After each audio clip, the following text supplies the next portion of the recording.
Hello, my name is Von Steinstra. I'm the president of the China Speakers Bureau, and we talk today with Ian Johnson of the New York Times, who has been writing some pretty amazing stories about a new megacity the government is planning between Beijing and Tianjin that should consist of 130 million people, which is quite a lot. It's even I'm used to Shanghai, and we are happy with a little bit less. Now, Ian, can you paint a bit what's the plan here? What's going to happen to this region with a city of 130 million people? Well, the big idea is to create a kind of economic dynamo in northern China. Northern China, as some people may know, is a bit poorer than the central and southern parts of the country. It has a worse climate, a worse ecology, and historically has not been the country's economic center of gravity. That's been down where you spent time in Shanghai in the Yangtze River Delta. The big belt of cities such as Shanghai and Nanjing and all the cities up along the Yangtze.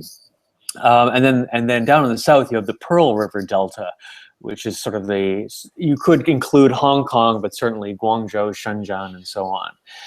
They'd like to create something similar up in the north with Beijing at the head of this locomotive, which will pull this relatively poor part of the country forward. And they're doing this by administrative measures. It's a little more artificial than the other areas that I mentioned before down around Shanghai and Hong Kong, but they're hoping to be able to just push this area through administrative measures, through new infrastructure, and to create a big urban area of 130 million, as you mentioned.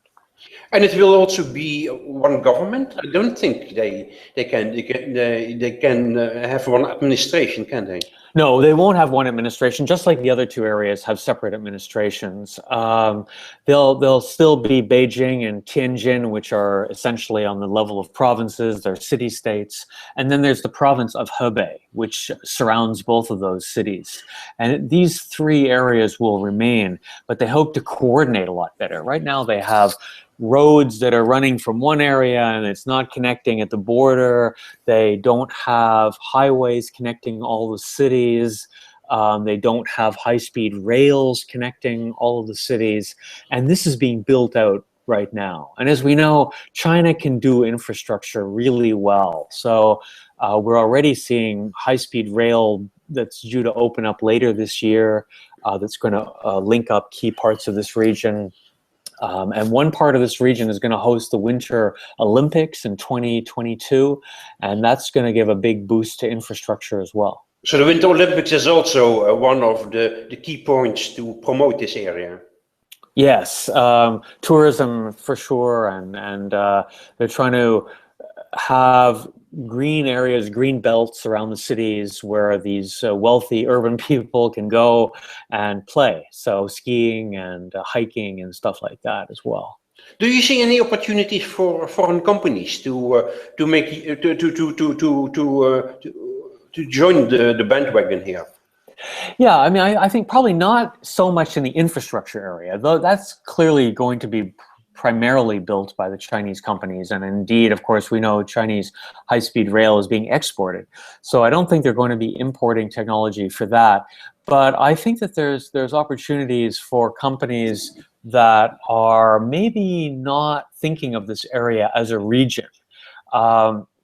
Some Chinese academic I was talking to put it to me quite interestingly. He said, in the past, we thought of an economic region of being about 100 kilometers in radius, because this is an area that a car can go in an hour. A car can go about 100 kilometers an hour on average. So that's an effective economic zone. But high-speed rail replaces that. High-speed rail means you can have a much bigger area. And they're thinking in terms of 300 kilometers.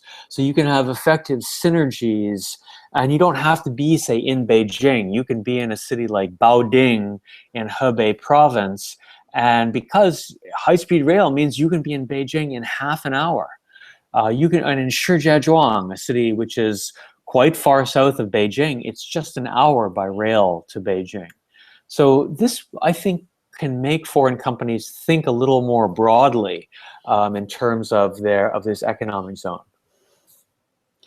So, and do you think the pollution has been a big issue, especially in that area?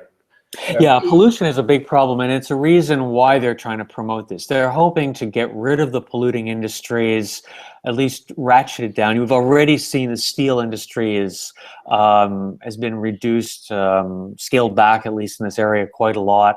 They want to move away from China's heavily polluting industries into more modern, information-based technologies. And so in that broad sense, there is more there for foreign companies. Beijing itself has quite a bit of IT, quite a bit of a startup scene, a small kind of Silicon Valley in Zhongguancun, and they're trying to push that out into the provinces. So this city I was mentioning, Baoding, for example, they've got a branch of Zhongguancun, that Silicon Valley, which is opening up there as well, and in other cities as well, like Langfang. These are areas that a lot of foreign companies probably haven't thought of too much in the past, but there are a lot of preferential policies to relocate there, to open offices. There's almost free office space being offered there. So for some back-end operations, it may make sense to open that in those areas as well. I think also, this gives an insight into the government's reform efforts. This is what the government hopes will be a microcosm for China's economic reforms in the future. Right now, as we know, as we've been saying, China relies heavily on investment-led growth, on polluting growth, coking, steel, etc. And they're hoping to move away from that. But I think we can also see they want to move away from that guided by the government. They want the government to take the lead in moving the economy in a certain direction. So we can see through this how the government is taking a more dirigist, top-down, state-led approach to economic reform. And it sounds like you seem to make a fair chance of realizing this idea.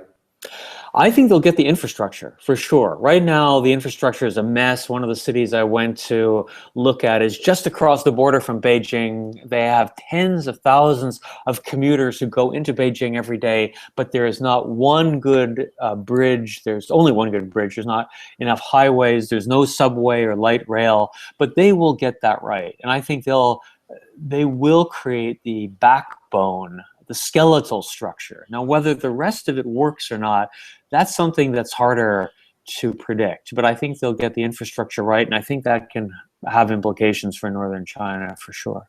Looks very exciting, Ian. And all the Western media have to realize that the biggest city in China is no longer Chongqing, but that will be the new city. Yeah, so, well, thank you very much.